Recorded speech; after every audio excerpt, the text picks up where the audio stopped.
Good morning and welcome to Around the World in 2 Minutes. I'm Brianna McCann and this is the first in a regular series of updates about international news you may have missed this week. First, President Obama gave the green light for putting ground troops in Syria to fight the terrorist group ISIS. This brings the coalition, the group of countries fighting ISIS, up to a current total of 14 countries. This includes not only Western countries such as Great Britain and France, but also Middle Eastern countries such as Iraq, Kurdistan, and Qatar, proving that the Middle East will also rise up to fight this threat. ISIS is truly a global threat, and this will start to hit home a bit more now that America is involved too.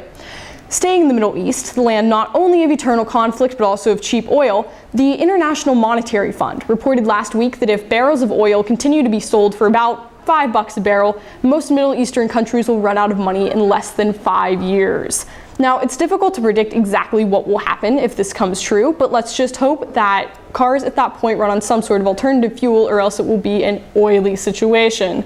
Now, let's turn our attention to Eastern Asia, where two pretty monumental things have happened this week.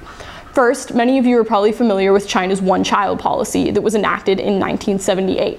That's been changed, and now couples will be allowed to have 2 children. Now, this spells out global change, not only for China, but for the entire world as the population continues to grow exponentially. North Korea, being the beacon of democracy that it is, has actually made a very progressive move this week. They've announced that their first Communist Party Congress since 1980, when Kim Jong-un's father was elected, will be held.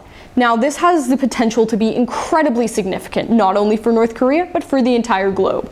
Only time will tell. Well, on the home front, as many of you may know, John Boehner stepped down as Speaker of the House a little over a month ago. Paul Ryan, a Republican, was elected as his replacement. Now, the Speaker of the House serves as not only a constituent, as a representative of several constituents, but also as the leader of the House. Now, Ryan, at 45 years old, is the youngest Speaker since before the Civil War. This has been Around the World in 2 Minutes. Have a great week, Lions.